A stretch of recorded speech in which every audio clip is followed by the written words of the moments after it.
My name is Judith. I'm sitting in my new office, a spacious and well-lit place with a view of the city. The air conditioning hums softly, and the chairs are comfortable. It's a far cry from the corner desk with a wobbly leg where I once toiled. 6 months ago, my life was completely different, filled with exploitation and despair. But now, I'm the CEO of a thriving tech company. It all started when I received an accidental email. I was working late one night, poring over some back-end code, when I saw it. The email from Victor, the boss at Novatech Solutions, was meant for HR but had been accidentally CC'd to the entire development team. Judith's billing rate to clients will remain at $350 per hour, but keep her at $15 per hour through Q4. She's a single mom, went to a local technical school, and has that classic underdog syndrome. She'll take whatever we give her. It read. My fingers froze on the keyboard. A cold, hard lump formed in my chest. For a few seconds, the whole office went silent.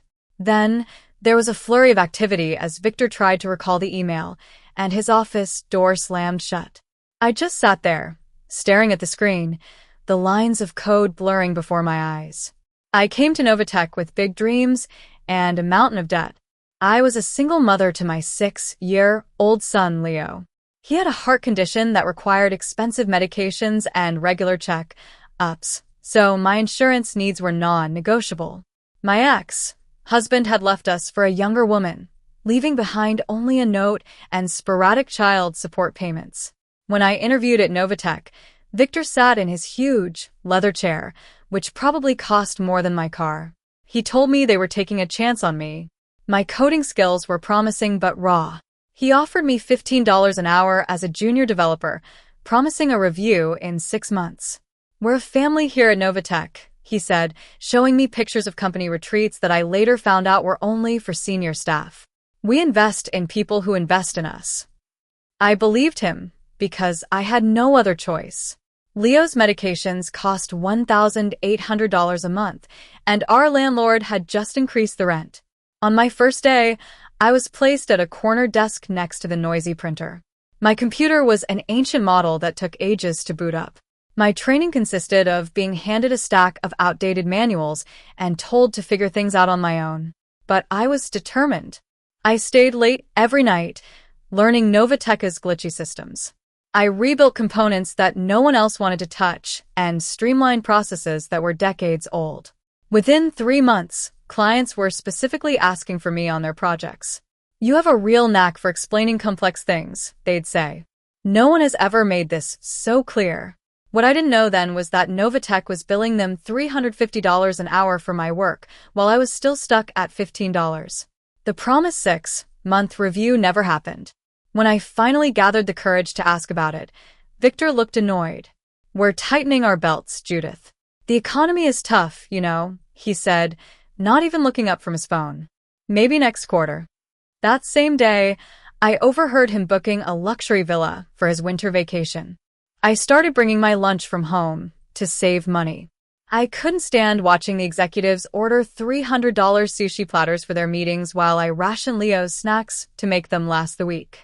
One hot summer day, the air conditioning in the developer area broke down, but of course, the executive floor remained cool.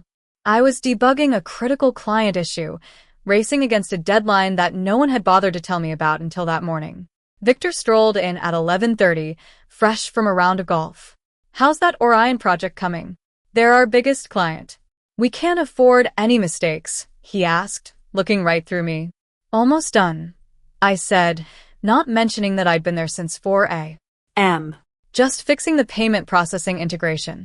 He checked his new Rolex and said, they're paying premium rates for this rush job, so make it perfect.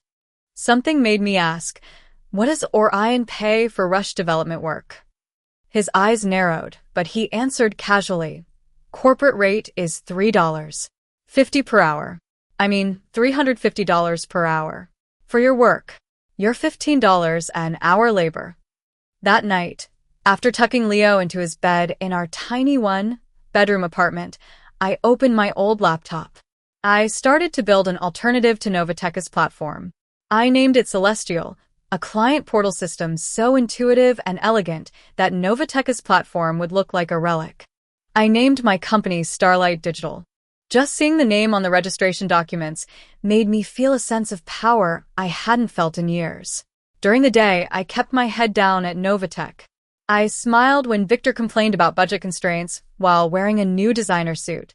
I nodded when HR sent around a memo about postponing performance reviews due to economic uncertainty, even though they were renovating the executive lounge with expensive materials. I worked harder than ever on their projects because every line of code I wrote for them taught me something I could improve in Celestial. 3 months into my nighttime project, my neighbor, Lily, a web designer who'd also been exploited at her job, joined me. We worked at my kitchen table after our kids were asleep.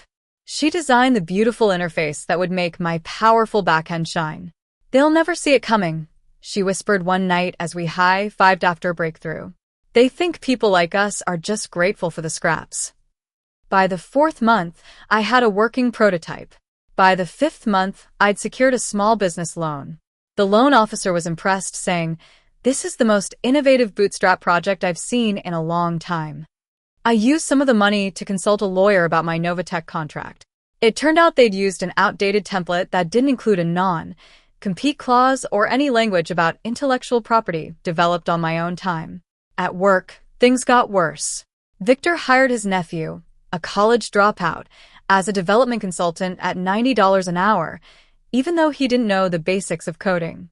Meanwhile, my request for a $3 raise was met with a lecture about paying my dues. The final straw came during a client meeting I wasn't supposed to attend. I was called in at the last minute when the demo the nephew had prepared crashed. The client was Orion Technologies, Novateka's biggest account. Their CEO, Isabella, was known for her sharp mind and no-nonsense approach. I fixed the demo on the spot, explaining the features as I recovered the data. When it was over, Isabella looked at me, then at Victor. "Who is this?" she asked. "Oh, just one of our junior developers. Judith's been with us about a year," Victor said dismissively. Isabella's eyes stayed on me. "You built this entire system?" Before Victor could interrupt, I nodded. "Yes. And the previous version, too." Isabella handed me her personal card with her private number on it. "Call me. We should talk." That night, I called the number. "I've been watching you solve problems in real time for an hour and a half. That's more impressive than most developers' portfolios. What's your story, Judith?" she asked. I told her about my background, my son, and my passion for creating elegant solutions. "What's Novatek paying you?" she asked bluntly. I hesitated, then told her. There was a long silence. $15 an hour? And they bill us. "I see," she finally said. 2 days later, Victor called me into his office. His face was red, and I initially thought he was angry, but later realized it was fear. "Orion is concerned about some aspects of their project. Isabella has requested that you be the primary point of contact from now on. Exclusively," he said stiffly, making it sound like an accusation. "Okay," I said. "What did you say to her?" he demanded. "Nothing about Novatek," I answered truthfully. She'd figured it out on her own. For the next 3 weeks, I worked directly with Orion, attending video calls that Victor was deliberately excluded from. Isabella and her team respected my input and implemented my suggestions. Meanwhile, Celestial was almost complete. Lily and I had created something revolutionary. Then came the day I had to give my 2 weeks' notice at Novatek. I printed the letter on plain paper. Victor was on the phone when I knocked on his open door. He held up a finger, making me wait while he finished making a reservation at an expensive restaurant. "What is it, Julie?" he asked when he finally put the phone down. "Judith," I corrected, as I had done many times before. "I'm giving my 2 weeks' notice." I placed the letter on his desk. He didn't pick it up. Instead, he leaned back and laughed. "Let me guess. Orion offered you something. Typical. They've always had poaching issues." "I'm not going to Orion," I interrupted. "Then where?" he asked. "I've started my own company." He burst into laughter. "Your own? Do you have any idea what it takes to run a tech company? The capital alone." "I've secured funding," I said quietly. That stopped his laughter. What kind of funding? Enough, I replied. My last day will be the 20th. I'm happy to document my projects and train the replacement. He was silent for a moment, then sighed. Look, everyone gets frustrated. Why don't you take a few days off? Starting a business is hard, especially for single moms like you. The condescension in his voice made me angry, but I kept my cool. My decision is final. I appreciate the opportunities Novatech has provided, I said, though the words tasted bitter. As I turned to leave, he called after me. What's this company of yours going to do exactly? I paused at the door and said, You'll see. That afternoon, Victor called an emergency meeting with the executive team. Through the glass walls of the conference room, I could see him gesturing angrily and pointing at me. The other developers gave me curious looks, but I kept coding as if nothing was wrong. Over the next few days, the atmosphere at work became tense. Victor assigned his nephew to shadow me, hoping to steal my knowledge before I left. 1 week into my notice period, I received a text from Isabella. Lunch tomorrow? My office. Important to discuss before things change. I replied, I'll be there. The next day, I told Victor the First had a doctor's appointment. He looked suspicious, but couldn't stop me. I took an Uber to Orion's headquarters, a modern glass building that made Novatech's offices look shabby. Isabella met me in the lobby and led me to her private office on the top floor. Thank you for coming, she said, gesturing to a table with a healthy lunch. Victor called me yesterday. He's worried I might hire you. He said it would be a hostile business action and could jeopardize our partnership with Novatech. Then he offered to reduce our rate by 15% if we signed a 3-year contract. And what did you say? I asked. I told him I'd think about it. But what I really want to know is about this company you're starting. He seems very rattled about it. I hesitated. This was the moment of truth. I'd brought my laptop with a full Celestial demo. Before I show you, I need to be clear. I didn't build this to steal Novatech's clients. I built it because I knew I could create something better, I said. Isabella nodded. I opened my laptop and showed her Celestial. For the next 30 minutes, I walked her through the platform. When I finished, she was silent for a moment, then asked, When can you deploy this for Orion? 2 weeks, I said. I have the infrastructure ready, but I'll need time to migrate your data and customize it. She nodded and asked about the pricing. I named a figure that was 30% less than what Novatech charged. Done, she said, extending her hand. Send over the contracts this afternoon. I was terrified, but also exhilarated.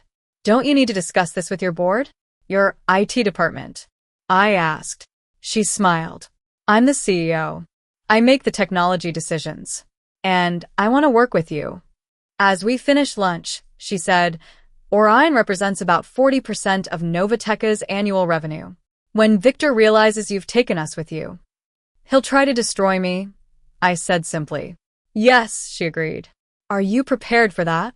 I thought about all the sleepless nights, about Leo asking why I was always tired, and about the times I had to choose between paying bills and buying Leo's medicine. I've survived worse, I told her. When I returned to Novatech that afternoon, Victor was waiting for me, arms crossed. Doctor's appointment run long? He asked, clearly not believing me. Traffic, I replied. Funny thing. I called Orion to discuss their contract renewal. Isabella's assistant said she was in a meeting all afternoon with a vendor. You wouldn't happen to know anything about that, would you? He asked, staring at me. I'm not privy to Isabella's schedule, I said calmly. He studied me for a moment, then said, Just remember, anything you developed while working here belongs to Novatech. And I won't let some technical school dropout steal my intellectual property. I waited until he was halfway across the room and said, Actually, I graduated with honors. It's in my employment file, which you obviously never read. His shoulders stiffened, but he didn't turn around. That night, I worked non-stop. I finalized the contracts with Orion, secured our new office space, and backed up all the evidence that Celestial was developed independently. Just after midnight, I received a text. Watch your back. V knows something's up. Cleaning house tomorrow. The next morning, I arrived at Novatech to find security guards at the entrance. A senior developer, Mark, who had always been kind to me, was being escorted out with his belongings in a box. What's happening? I asked Jenna from HR. Organizational restructuring. Victor will address everyone at 10, she said, not meeting my eyes. I went to my desk and started downloading my personal files. By 9:45, 3 more developers had been escorted out. At 10 o'clock, Victor emerged from the executive suite with 2 men in suits. As you may have heard, Novatech is undergoing necessary changes to remain competitive. Unfortunately, that means eliminating positions that no longer align with our strategic vision, he announced. He read out 10 names. Mine wasn't on the list, but I felt a mix of relief and shame. At 1:30, I got a call from Leo's school. Miss Thompson? Leo had an asthma attack during recess. He's stable, but he's asking for you. I grabbed my bag and rushed out, almost colliding with Victor. Where are you going? He demanded. The meeting. My son's in the nurse's office with an asthma attack. He blocked my path. We're in the middle of a company crisis, and you're leaving for a routine medical issue?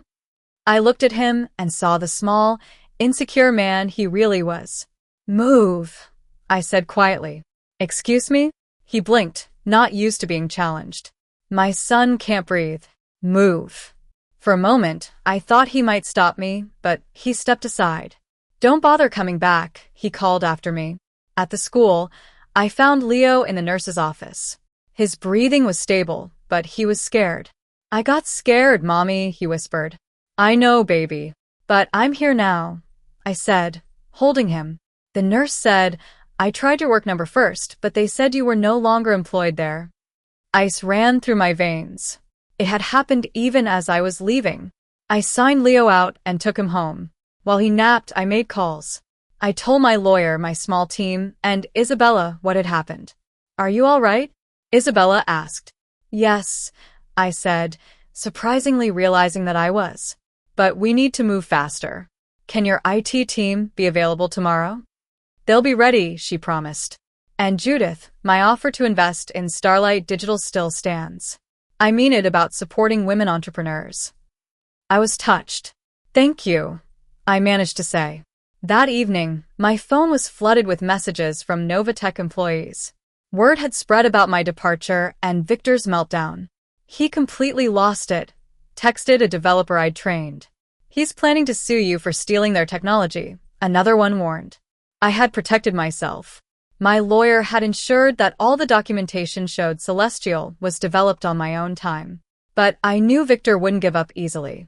The next morning, I dropped Leo at school and went to our new office.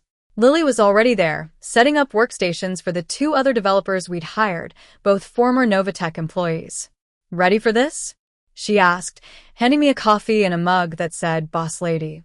No, but we're doing it anyway, I said. The next 12 hours were a blur of work.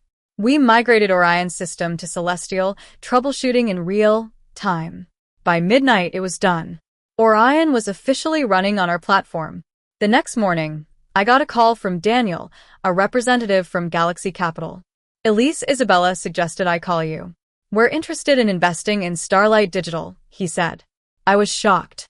Galaxy Capital was one of the biggest tech investment firms in the country. We arranged to meet that afternoon.